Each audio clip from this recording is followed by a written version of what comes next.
ಅನ್ನದಾತ ಸುಖೀಭವ ಕಾರ್ಯಕ್ರಮದ ಸಮಸ್ತ ವೀಕ್ಷಕರಿಗೆ ಈ ವಾರದ ಈ ಒಂದು ಸಂಚಿಕೆಗೆ ಸ್ವಾಗತ ಸುಸ್ವಾಗತ.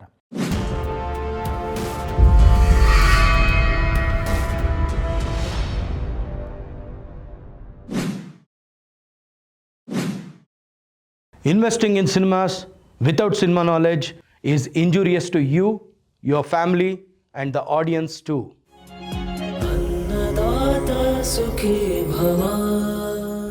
ಇವತ್ತು ನಾನು ಮಾತಾಡೋಕ್ಕೆ ಹೊರಟಿರೋದು ಏನು ಅಂತಂದರೆ ಎವಲ್ಯೂಷನ್ ಅಂತಲೇ ತೊಗೊಳ್ಳೋಣ. ಫಸ್ಟು ಮಂಗನಿಂದ ಮಾನವ ಅಂತಾರೆ. ಏನು ಅಂದರೆ ಫಸ್ಟು ಮಂಗ ಇದ್ದ, ಅಂದರೆ ಒಂದು ಗೊರಿಲ್ಲಾ ಟೈಪ್ ಏಪಿಂದ ಎವಲ್ಯೂಷನ್ ಆಗ್ತಾ ಮನುಷ್ಯ ಆದ ಅಂತ. ಈ ವಿಷಯ ಯಾಕೆ ಹೇಳ್ತಾ ಇದ್ದೀನಿ ಅಂತ ಲೇಟರ್ ಆನ್ ಹೇಳ್ತೀನಿ ನಾನು. ಏನು ಅಂದರೆ ಇವಾಗ ಮನುಷ್ಯ ಆದಮೇಲೆ ಹೆಂಗೆ what was the further developments ಅಂದಾಗ ಅವನಿಗೆ ಬಂದು ಫುಡ್ ಹ್ಯಾಬಿಟ್ಸು, ಗೆಣಸು, ಇದು ಹಣ್ಣುಗಳು ಅದು ಇದು ತಿಂತಿದ್ದ. ಅದ್ರ ಜೊತೆಗೆ he started finding is food ಇಂಟ್ರೆಸ್ಟ್ಗಳು ಬೇರೆ ಆಯಿತು. ಆವಾಗ 2 ಕಲ್ಲುಗಳನ್ನ ಉಜ್ಜಿ ಬೆಂಕಿ ಬರ್ಸ್ತಾ, ಅದಾದಮೇಲೆ ಅಂದರೆ ಅವೆಲ್ಲ ಆವಿಷ್ಕಾರಗಳ ಥರನೇ. ಅಂದರೆ ಬೆಂಕಿ ಬಂತು, ಅದಾದಮೇಲಿಂದ ಅವನೊಂದು ಸ್ಟೋನ್ನ ಶಾರ್ಪ್ ಮಾಡಿ ಅದನ್ನ ಟೂಲ್ ಮಾಡ್ಕೊಂಡ. ಯಾಕೆಂದರೆ ಅವನಿಗೆ ಫುಡ್ ಐಟಮ್ಸ್ ಏನಿದೆಯೋ ಅದನ್ನ ಕಟ್ ಮಾಡೋಕ್ಕೆ ಬೇಕಿತ್ತು, ಹಂಟ್ ಮಾಡೋಕ್ಕೆ ಬೇಕಿತ್ತು ಅಂತ. ಅದನ್ನ ಲೇಟ್ರ್ ಆನ್ ಏನಾಗುತ್ತೆ, ಆ ಒಂದು ಚಾಕು ಥರ ಮಾಡಿರೋವಂಥದ್ದು ಏನಿದೆ ಅದು ಮೆಟಲ್ ಆಗುತ್ತೆ. ಅದು ಚಾಕು ಇರೋದು ವೆಪನ್ ಆಗಿ, ಇದಕ್ಕೆ ಏನು ಇಲ್ಲಿ ಫುಡ್ ಐಟಮ್ಸ್ನ ಕಟ್ ಮಾಡೋ ಟೂಲಿಂದ ಹಿಡಿದು ಅದು ಒಂದು ವೆಪನ್ನಾಗಿ ಕನ್ವರ್ಟ್ ಆಗುತ್ತೆ. ಅದು ವೆಪನ್ನಾಗಿ ಕನ್ವರ್ಟ್ ಆದಾಗ ಯಾವ್ಯಾವ ರೀತಿ ಅನಾಹುತಗಳಾಗುತ್ತೆ. ಒಬ್ರನ್ನೊಬ್ರು ಸ್ಟ್ಯಾಬ್ ಮಾಡ್ಕೋತಾರೆ, ಒಬ್ರನ್ನೊಬ್ರು ಸಾಯಿಸೋಕ್ಕೆ ಯೂಸ್ ಮಾಡ್ತಾರೆ. ಸೊ ಎನಿ ಆವಿಷ್ಕಾರ ಇರ್ಬೋದು, ಆ ಆವಿಷ್ಕಾರಕ್ಕೆ ಪಾಸಿಟಿವ್ಸ್ ಆ್ಯಂಡ್ ನೆಗೆಟಿವ್ಸ್ ಇದೆ. ಯಾಕೆಂದರೆ ಒಂದು ಗನ್ನು ಸೆಲ್ಫ್ ಡಿಫೆನ್ಸ್ಗೆ ಅಂತ ಕಂಡುಹಿಡಿದಿರ್ಬೋದು. ಅದು ಇವತ್ತಿನ ದಿನ ಏನೆಲ್ಲ ರಾದ್ದಾಂತ ಮಾಡ್ತಾಯಿದೆ ಅಂತ ನಮ್ಮ ಚಿತ್ರ ಮಾಧ್ಯಮದಲ್ಲಿ ಎಲ್ಲ ತೋರಿಸ್ತಾನೇ ಇದ್ದಾರೆ. ಅಂದರೆ ಲಾಂಗು ಮಚ್ಚು ಸಂಸ್ಕೃತಿಗಳನ್ನೆಲ್ಲ ತೋರಿಸಿ ಯಾವ ರೀತಿ ಅದು ಏನಕ್ಕೋಸ್ಕರ ಅದನ್ನ ಫೈಂಡ್ ಔಟ್ ಮಾಡಿದ್ರು ಅದಕ್ಕೋಸ್ಕರ ಬಿಟ್ಟು ಇನ್ನು ಮಿಕ್ಕಿದಕ್ಕೆಲ್ಲ ಯೂಸ್ ಆಗ್ತಾ ಇರುವಂಥ ಜಾಸ್ತಿ ತೋರಿಸ್ತಾ ಇದ್ದಾರೆ. ಅಂದರೆ ನಾನು ಇಲ್ಲಿ ಏನು ಹೇಳಕ್ಕೆ ಬಂದೆ ಅಂದರೆ, ಒಂದು AI ಅನ್ನೋದೊಂದು ಟೂಲ್. ಆ AI ಟೂಲು ಒಂದು ಯೂಸ್ ಆಯಿತು, ಬಂದಾದಮೇಲೆ ಚಿತ್ರರಂಗಕ್ಕೆ ಯಾವ ರೀತಿ ಅದು ಹೆಲ್ಪ್ ಆಗುತ್ತೆ ಅಂದರೆ, ಅದು ಒಂದು ಟೂಲ್ ಆಗಿ ಹೆಲ್ಪ್ ಆಗುತ್ತೆ ಅಂತ ತಿಳ್ಕೊಂಡಿದ್ದು. ಬಟ್ ಅದು ಒಂದು ವೆಪನ್ನಾಗಿ ಕನ್ವರ್ಟ್ ಆಗುತ್ತೆ ಅಂತ ಯಾರೂ ತಿಳ್ಕೊಂಡಿರಲಿಲ್ಲ. ಬಟ್ ಅದು ವೆಪನ್ನಾಗಿ ಕನ್ವರ್ಟ್ ಆಗಿದೆ ಇಲ್ಲ ಅನ್ನೋದ್ರ ಬಗ್ಗೆ ಯೋಚನೆ ಮಾಡೋಣ ಈಗ. ಯಾಕೆಂದರೆ is it killing the cinema ಅಂತ ನಾವು ಲೆಕ್ಕ ತೊಗೊಂಡ್ರೆ, is it killing the cinema industry ಅಂತ ಲೆಕ್ಕ ತೊಗೊಳ್ಳೋದಾದರೆ ನಾವು ಯೋಚನೆ ಮಾಡೋಣ, ಅದ್ರ ಬಗ್ಗೆ ಒಂದು ಮಾತಾಡೋಣ ಅಂತ. ಯಾಕೆಂದರೆ ಇವಾಗ ಫಾರ್ ಎಕ್ಸಾಂಪಲ್ ಕೆಲವು ಹೊಸ ಹುಡುಗರು ತುಂಬ ಎಂತೂಸಿಯಾಸ್ಟಿಕ್ ಆಗಿದ್ದಾರೆ. ಅಂಥವ್ರು ಏನಂತಾರೆ, ಸರ್ ನಮಗೆ ಯಾರೂ ಬೇಕಿಲ್ಲ, ನಾವು AI ಒಂದು ಸಿನಿಮಾನೇ ಜನ್ರೇಟ್ ಮಾಡಿಬಿಡ್ತೀವಿ. So we do not require artist, we do not require any technicians, we do not require anybody, only ಒಂದು ಯಾವುದಾದ್ರೂ AI ಟೂಲ್, AI ಆ್ಯಪ್, AIದು ಒಂದು ವೆಬ್ಸೈಟ್ ಅದಿದ್ದರೆ ಸಾಕು. ಅದನ್ನು ನಾವು ಕಲ್ತಿದ್ದೀವಿ. ಹೆಂಗೆ ಕಲ್ತಿದ್ದೀವಿ ಅಂತಂದರೆ, ಆ AI ಟೂಲ್ಗೆ ಹೋಗ್ತೀವಿ. ಹೋಗಾದಮೇಲೆ AI ಟೂಲ್ ನಿನಗೆ ಏನು ಪ್ರಾಂಪ್ಟ್ ಮಾಡಬೇಕು ಅಂತ ನಾವೇ ಕೇಳ್ತೀವಿ. ಈ ಥರ ಮಾಡಬೇಕು ಅಂದರೆ ಹೆಂಗೆ ಪ್ರಾಂಪ್ಟ್ ಮಾಡಬೇಕು ಅಂತ ಕೇಳಿದ್ದು ಪ್ರಾಂಪ್ಟೂ ಅದೇ ಹೇಳುತ್ತೆ. ಆ ಪ್ರಾಂಪ್ಟನ್ನ ಕಟ್ ಮಾಡಿ ಪೇಸ್ಟ್ ಮಾಡಿಬಿಟ್ರೆ ಆ ಪ್ರಾಂಪ್ಟಿಗೆ ತಕ್ಕಂಥ ಇಮೇಜಸ್ ಬಂದುಬಿಡುತ್ತೆ, ಆ ಪ್ರಾಂಪ್ಟಿಗೆ ತಕ್ಕಂಥ ವೀಡಿಯೋಸ್ ಬಂದುಬಿಡುತ್ತೆ. ನಾವು ಒಂದು ಸ್ವಲ್ಪ ಪೇಷನ್ಸ್ ಇಟ್ಕೊಂಡು ಕೆಲಸ ಮಾಡ್ತಾ ಹೋಗಬೇಕು. ಪ್ರಾಂಪ್ಟಿಂಗ್ ಹೆಂಗೆ ಅನ್ನೋದನ್ನ ಕಲ್ತ್ಕೊಂಡು ಹೋಗ್ಬಿಟ್ರೆ ಆಗುತ್ತೆ ಅಂತ. ಸೊ ನಾನು ಹೇಳೋದು, ಒಂದು ಸಿನಿಮಾ ಅಂದರೆ it is director's creativity, vision ಇರುತ್ತೆ ಅಂತ. ಬಟ್ ಇಲ್ಲೆಲ್ಲಿದೆ ವಿಷನ್ನು? ಇಲ್ಲಿ ನೀವು ಏನು ಮಾಡಿ ಆ ಪ್ರಾಂಪ್ಟನ್ನ ಹಾಕ್ತಾ ಇದ್ದೀರೋ ಅದರಲ್ಲಿ ಇರುವಂಥ ಡಾಟಾಬೇಸಲ್ಲಿ ಯಾವುದು ಬೆಸ್ಟ್ ಇದೆ ಅನ್ನೋದನ್ನ ಅದು ಸೆಲೆಕ್ಟ್ ಮಾಡಿ ನಿಮ್ಗೆ ಒಂದು ಔಟ್ಪುಟ್ ಕೊಡ್ತಾ ಇದೆ. Is it your creativity? Have you gone to the location? Have you seen the location by yourself? Have you visualised that ಆ ಲೊಕೇಶನಲ್ಲಿ ಈ ಥರ ಕ್ಯಾರೆಕ್ಟರ್ ಇದ್ದರೆ ಅದ್ರದ್ದು ಯಾವ ರೀತಿ ಅದು ಲೈಟಿಂಗ್ ನೋ, ಅದೆಲ್ಲ AI ಟೂಲ್ದು creativity.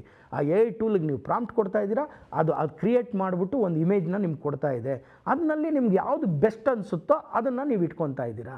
So first of all ನಿಮ್ಮ ಕ್ರಿಯೇಟಿವ್ ಲಿಬರ್ಟಿನೂ ಹಾಳಾಗೋಯ್ತು, ಅಲ್ಲಿ ಕ್ರಿಯೇಟಿವಿಟಿನೂ ಹಾಳಾಗೋಯ್ತು. ಯಾಕೆಂದರೆ ನೀವು ಇನ್ಯಾರೋ ಥರ್ಡ್ ಪಾರ್ಟಿ ಜನ್ರೇಟೆಡ್ ಇಮೇಜಸ್ನ ಹಿಡ್ಕೊಂಡು ಕೆಲಸ ಮಾಡ್ತಾಯಿದ್ದೀರಾ ಅನ್ನೋದು ಒಂದು ಕ್ಲಿಯರ್ ಆಗಲಿ.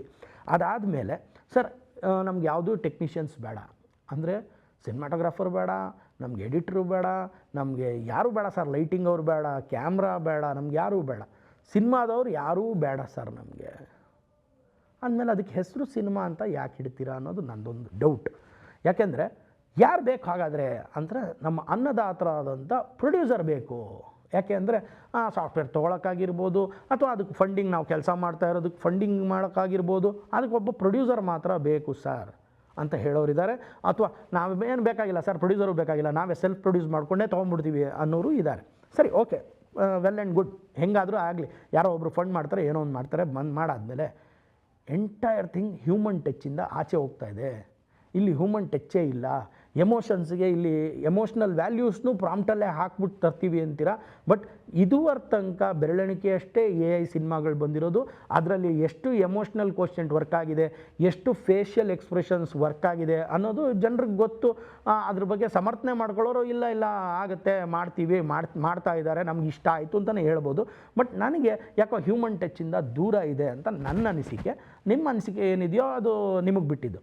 ಅದಾದಮೇಲೆ ನಾನು ಇನ್ನೊಂದೇನು ಹೇಳ್ತಾ ಇದ್ದೀನಿ ಅಂತಂದರೆ, ವೆನ್ ಇಟ್ ಈಸ್ ಆರ್ಟಿಫಿಷಿಯಲ್ ಅಂತ ಅದೇ ಹೇಳ್ತಾ ಇದೆ, I am artificial intelligence.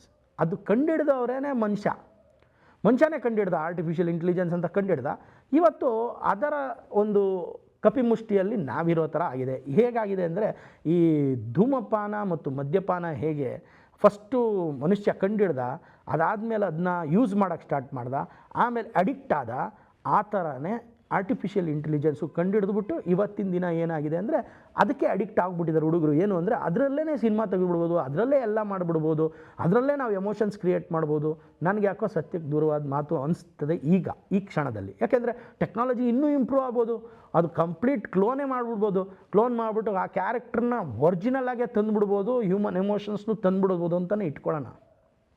But still artificial will always B artificial, original ಆಗಿರುತ್ತೆ ಒಂದು.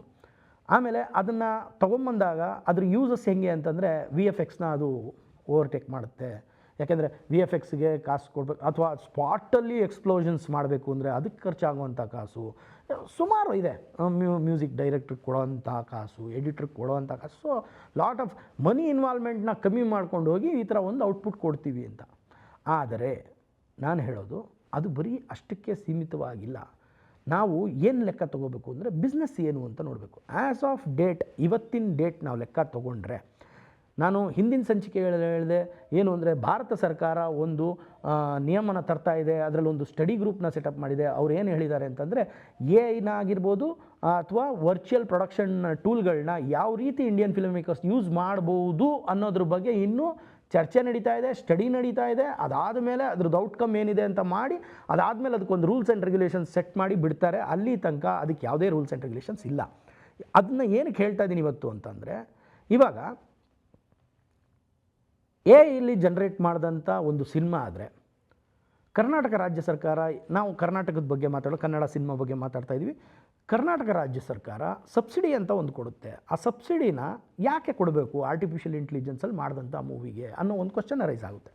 ಯಾಕೆ ಅಂದರೆ, ಕರ್ನಾಟಕ ಸರ್ಕಾರ ಕೊಡೋದು ತನ್ನ ನೆಲ, ಜಲ, ಭಾಷೆಯನ್ನು ಎತ್ತಿ ಹಿಡಿಯುವಂಥ ಚಿತ್ರಗಳು ಮತ್ತು ನಮ್ಮ ಸಂಸ್ಕೃತಿನ ಅದನ್ನು ಪ್ರೊಜೆಕ್ಟ್ ಮಾಡುವಂಥ ಚಿತ್ರಗಳು ಮತ್ತು ಗುಣಮಟ್ಟ ಉಳ್ಳಂಥ ಚಿತ್ರಗಳಿಗೆ ಕೊಡ್ತೀವಿ ಅಂತ ಹೇಳ್ತಾರೆ. ಅಂದರೆ ನಮ್ಮ ಕಲೆಗೆ ಒಂದು ಸಬ್ಸಿಡಿ ಅಂತ ಕೊಟ್ಟು ಅದನ್ನು ಪ್ರೋತ್ಸಾಹಧನ ಅಂತಲೇ ಕೊಡೋದು. ಯಾಕೆಂದರೆ ಜನರು ಇನ್ನೂ ನಮ್ಮ ಕಲ್ಚರ್ನ, ನಮ್ಮ ಇದನ್ನು ಎತ್ತಿ ಹಿಡೀಲಿ ಅಂತ. ಸೊ ಅಲ್ಲಿ ಒರಿಜಿನಾಲಿಟಿನೇ ಇಲ್ಲ, ಆರ್ಟಿಫಿಷಿಯಲ್ ಆಗಿ ನಾವು ತೊಗೊಂಬರ್ತಾ ಇದ್ದೀವಿ.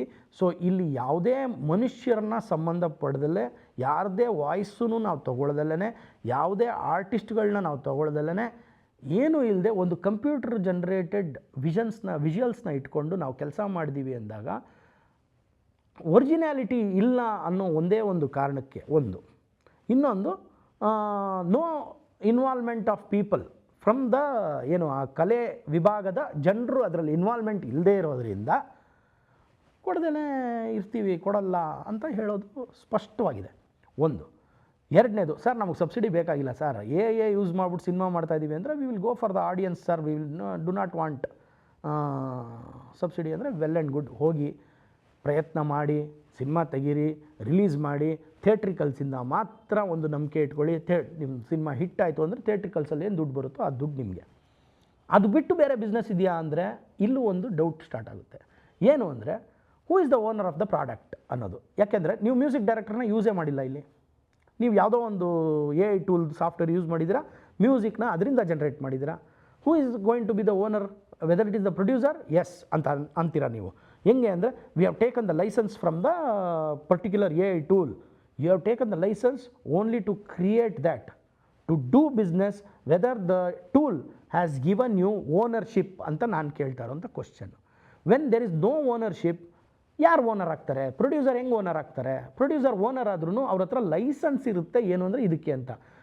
ಇನ್ ಕೇಸ್ ನಾಳೆ ಹಿಟ್ ಆಯಿತು, ಒಳ್ಳೆ ಹಣಕಾಸು ಆಯಿತು ಅಂದಾಗ ಆ AI ಟೂಲ್ ಇರೋ ಕಂಪನಿ ಬಂದ್ಬಿಟ್ಟು this music has been generated from my company ಅಂತ ಏನಾದರೂ ಕೂತ್ಕೊಂಡ್ರೆ ಹೂ ಬಿಕಮ್ಸ್ ದ ಓನರ್? ಇವಾಗ ಕೋರ್ಟ್ ಏನು ಡಿಸೈಡ್ ಮಾಡಬೇಕು? ಸೊ ಇದ್ರ ಬಗ್ಗೆ ಆಲೋಚನೆ ಮಾಡಬೇಕಾಗುತ್ತೆ. ಅದಾದಮೇಲೆ ವಿಜುವಲ್ಸು ನಿಮ್ಮದಲ್ಲ. ಯಾವುದೋ ವಿಜುವಲ್ಸ್ ಬಗ್ಗೆ ನೀವು ಯಾವುದೋ ಯೂಟ್ಯೂಬ್ಗೋ ಇಲ್ಲಾಂದರೆ ಯಾವುದೋ ಡಿಜಿಟಲ್ ಮೀಡಿಯಮ್ಗೋ ಎಲ್ಲೋ ಒಂದು ಕಡೆ ಡಿಜಿಟಲ್ ರೈಟ್ಸ್ಗೋ ಎಲ್ಗೋ ಒಂದು ಕೊಡ್ತೀರಾ, ಕೊಟ್ಟು ಅದು ಕ್ಲಿಕ್ ಆಗ್ತೇವೆ. ಕ್ಲಿಕ್ ಆಗದೆ ಇರೋವಂಥ ಸಿನಿಮಾ ಅಥವಾ ದುಡ್ಡು ಮಾಡದೇ ಇರೋವಂಥ ವಿಷಯಕ್ಕೆ ಯಾರು ತಲೆ ಹಾಕಕ್ಕೆ ಬರಲ್ಲ. ಕ್ಲಿಕ್ ಆಯಿತು, ದುಡ್ಡು ಬಂತು ಅಂದಾಗ 100% ಆ ಒಂದು ಕಂಪನಿ ಹೇಳುತ್ತೆ this has been generated from our tool, we have given them the right to make it, but business ಮಾಡ್ಕೊಳ್ಳಿ ಅಂತ ಎಲ್ಲಿ ಕೊಟ್ಟಿರ್ತಾರಾ? ಓನರ್ಶಿಪ್ ಕೊಟ್ಟಿರ್ತಾರಾ? ಇಲ್ಲ. So who becomes the owner ನಾವು? So whether the digital platform has to pay the ಏನು ಅದರಿಂದ ದುಡ್ಡು ಬರುತ್ತೆ, ರಾಯಲ್ಟಿ ಆಗಿರ್ಬೋದು, ಇಲ್ಲಾಂದರೆ ಇನ್ಕಮ್ ಆಗಿರ್ಬೋದು, ಅದನ್ನ ಪ್ರೊಡ್ಯೂಸರ್ಗೆ ಕೊಡಬೇಕಾ, ಇಲ್ಲ ಆ AI ಟೂಲ್ ಕಂಪ್ನಿಗೆ ಕೊಡಬೇಕಾ? So these are all the things which are very very confusing and tricky. So ಇಲ್ಲಿ ತನಕ ಯಾವುದೂ ರೂಲ್ ಇಲ್ಲ. ಆದ್ದರಿಂದ ಸ್ವಲ್ಪ ಈ ಥರ ಚಿತ್ರಗಳಿಗೆ ಪ್ರೊಡ್ಯೂಸ್ ಮಾಡೋರು ಒಂದು ಸ್ವಲ್ಪ ಹುಷಾರಾಗಿ ಮತ್ತು ಯೋಚನೆ ಮಾಡಿ. ಇಲ್ಲ ಸರ್, ನಮ್ಮ ಹತ್ರ ಸರ್ಪ್ಲಸ್ ಆಗಿ ದುಡ್ಡಿದೆ, ನಮ್ಗೆ ಯಾವುದೇ ರೀತಿಯಾದಂಥ ರಿಟರ್ನ್ಸ್ ಬೇಕಾಗಿಲ್ಲ, ಥಿಯೇಟ್ರಿಕಲ್ ಕಲೆಕ್ಷನ್ಸ್ ಒಂದೇ ಸಾಕು ಅನ್ನೋರಿದ್ದರೆ ದಯವಿಟ್ಟು ಕೈ ಹಾಕಿ ಮಾಡಿ. ಸೆನ್ಸರ್ ಆಗ್ತಾಯಿದೆ, ಇವತ್ತಲ್ಲ ನಾಳೆ ಸೆನ್ಸಾರ್ ಬೋರ್ಡಲ್ಲೂ ಒಂದು ಮನವಿ ಬರುತ್ತೆ, ಏನಂತಂದರೆ AI ಜನ್ರೇಟೆಡ್ ಸಿನಿಮಾ ಅಂತಲೇ ಕೊಡಬೇಕಾಗತ್ತೆ ಹೊರತು ಅದು ಫೀಚರ್ ಫಿಲಮ್ ಅನ್ನೋದ್ರಿಂದ ಆಚೆ ತೆಗಿಬೇಕಾಗತ್ತೆ. ಹೆಂಗೆ ಆ್ಯನಿಮೇಟೆಡ್ ಸಿನಿಮಾ ಅಂತಾರೆ, ಹೆಂಗೆ ಕಾರ್ಟೂನ್ ಸಿನಿಮಾ ಅಂತಾರೆ, ಹಿಂಗೆ AI ಜನ್ರೇಟೆಡ್ ಸಿನಿಮಾ ಅಂತಲೂ ಕ್ಲಾಸಿಫೈ ಆಗುತ್ತೆ. ಸೊ ಆವಾಗ ಏನಾಗುತ್ತೆ ಅಂದರೆ ಇದು ಒಂದು ಜಾನರೇ ಬೇರೆ ಥರ, ಅಂದರೆ ಇದೊಂದು ಕಂಟೆಂಟೇ ಬೇರೆ ಥರ. ಹೆಂಗೆ ಡಾಕ್ಯುಮೆಂಟ್ರಿ ಅಂತೀವಿ, ಸಿನಿಮಾ ಅಂತೀವಿ, ಫೀಚರ್ ಫಿಲಮ್ ಅಂತೀವಿ, ಶಾರ್ಟ್ ಫಿಲಮ್ ಅಂತೀವಿ, ಆ್ಯನಿಮೇಟೆಡ್ ಕಾರ್ಟೂನ್ ಅಂತೀವಿ, ಹಂಗೆ AI ಜನ್ರೇಟೆಡ್ ಸಿನಿಮಾ ಅಂತ ಬರ್ತದೆ. ಸೊ ಅಲ್ಲಿ ಬಿಸ್ನೆಸ್ ಜನ್ರೇಟ್ ಆಗ್ತದಾ ಇಲ್ವಾ, ಇದನ್ನೆಲ್ಲ ಆಲೋಚನೆ ಮಾಡಿಕೊಂಡು ಅನ್ನದಾತ ಸುಖೀಭವ ಕಾರ್ಯಕ್ರಮದ ವೀಕ್ಷಕರಲ್ಲಿ ಎಷ್ಟೋ ಜನ ಪ್ರೊಡ್ಯೂಸರ್ಗಳಾಗಬೇಕು ಅಂತಿರ್ತೀರ. ಸೊ ಈ ಥರದ್ದು ಏನಾದರೂ ಆಫರ್ ಬಂದಾಗ ಯೂಸ್ ಮಾಡಿನೇ ಎಲ್ಲ ಮಾಡ್ತೀವಿ ಸರ್, ನಾವು ಯಾವುದು ಬೇರೆ ಜನರನ್ನ ಇನ್ವಾಲ್ವೇ ಮಾಡಲ್ಲ, ಸಿನಿಮಾ ಜನರನ್ನ ಇನ್ವಾಲ್ವ್ ಮಾಡದೆ ಸಿನಿಮಾ ಮಾಡ್ತೀವಿ ಅಂದರೆ ಆ ಸಿನಿಮಾಗೆ ಸಿನಿಮಾ ಅಂತ ಹೆಸರಿಡಬೇಡಿ ಅಂತಲೂ ಹೇಳ್ತಾ ಇದ್ದೀನಿ. ಜೊತೆಗೆ AI ಪೂರಕದಿಂದ ಮಾರಕ ಎಷ್ಟಾಗಿದೆ ಅಂದರೆ ಇದು ಒಂದು ಫಿಲ್ಮ್ ಮೇಕಿಂಗ್ ತನಕ ಇಟ್ಕೊಳ್ಳೋಣ. ಅದು ಬಿಟ್ಟು ಏನಾಗ್ತಾಯಿದೆ ಅಂದರೆ ಡೀಪ್ ಫೇಕ್ ಅಂತ ಆಗಿರ್ಬೋದು, ಅಥವಾ ಎಷ್ಟೋ AI ಟೂಲ್ಗಳನ್ನ ಯೂಸ್ ಮಾಡಿಕೊಂಡು ಹೀರೋಯಿನ್ಗಳನ್ನ ಫೋಟೋ ಶೂಟ್ ನಡೆದಿರೋದನ್ನ ತೆಗೆದು ಅದನ್ನು ಬಿಕಿನಿ ಶೂಟ್ಸ್ ಆಗಿರೋ ಥರ ಚೇಂಜ್ ಮಾಡಿ ಹಾಕಿರೋದು ರೀಸೆಂಟಾಗಿ ಉದಾಹರಣೆಗಳಿದ್ದಾವೆ, ನೋಡಿದ್ದೀರಾ. ಅದಲ್ಲದೆ ಎಷ್ಟೋ ಕಡೆ ತುಂಬ ಅಶ್ಲೀಲವಾಗಿ ಅದನ್ನು ಬೇರೆ ಥರ ಚಿತ್ರಣವನ್ನು ಮಾಡಿ AI ವಿಡಿಯೋಗಳು ಮಾಡಿ AI ಪೋಸ್ಟರ್ಸ್ ಮಾಡಿ ಮಾಡ್ತಾ ಇರೋದು. ಸೊ ಮಂಗನಿಂದ ಮಾನವ ಅಂತ ಫಸ್ಟ್ ಹೇಳಿದೆ ನಾನು, ಬಟ್ ಈ ಥರ ಎಲ್ಲ ಡೀಪ್ ಫೇಕು ಈ ಥರ ಅದನ್ನ ತೊಗೊಂಡು ಕೆಟ್ಟದಾಗಿ ಯೂಸ್ ಮಾಡ್ತಾ ಇರೋರಿಗೆ ನಾನು ಆ ಮಂಗಂಗೂ ಕಂಪೇರ್ ಮಾಡೋಕ್ಕೆ ಇಷ್ಟಪಡೋದಿಲ್ಲ. ಯಾಕೆಂದರೆ ಮಂಗಂಗೆ ಅದಕ್ಕೆ ಆದಂಥ ಒಂದು ಮಾನವ ಮರ್ಯಾದೆ ಮತ್ತು ಬುದ್ಧಿ ಇರ್ತದೆ, ಇವ್ರಿಗೆ ಅದೆಲ್ಲ ಇಲ್ಲದೆ ಇರೋದ್ರಿಂದ ಈ ಒಂದು ಕ್ಯಾಟಗರಿ ಯಾರು ಅದನ್ನ ಯೂಸ್ ಮಾಡಿಕೊಂಡು ನೆಗೆಟಿವ್ ಆಗಿ ತಪ್ಪಾಗಿ ಪ್ರೊಜೆಕ್ಟ್ ಮಾಡ್ತಾ ಇದ್ದಾರೆ AI ಅವ್ರಿಗೆ ಹೇಳ್ತಾ ಇರೋದು. ಸೊ AI ತಂತ್ರಜ್ಞಾನ ಎಷ್ಟೋ ಮುಂದುವರೆದಿದೆ, AI ಚಿತ್ರ ಮಾಡೋದು ತಪ್ಪು ಅಂತ ನಾನು ಹೇಳ್ತಾ ಇಲ್ಲ, ಚಿತ್ರ ಮಾಡಿ, ಯಾಕೆಂದರೆ you have all the liberty, you have all the freedom ಮಾಡಿ, ಬಟ್ ಬಿಸ್ನೆಸ್ ಬಗ್ಗೆನೂ ತುಂಬ ಯೋಚನೆ ಮಾಡಿ. ಆ್ಯಂಡ್ ಓನರ್ಶಿಪ್ ಯಾರಿಗೆ, ಯಾಕೆಂದರೆ ಇದನ್ನ ಪ್ರೊಡ್ಯೂಸ್ ಮಾಡೋಕ್ಕೆ, ಸೊ ಸಿನಿಮಾದಿಂದ ನೀವು ತೊಗೋತಾ ಇರೋದೇನು ಅಂದರೆ ಒಂದು ಸಿನಿಮಾ ಅನ್ನೋ ಹೆಸರು ಮತ್ತು ಪ್ರೊಡ್ಯೂಸರ್ ಅನ್ನೋ ಒಬ್ಬ ವ್ಯಕ್ತಿನ ತೊಗೊಂಡು ಅವನ ಹಣದಲ್ಲಿ ಇದನ್ನೆಲ್ಲ ಮಾಡ್ತಾ ಇರ್ತೀರ.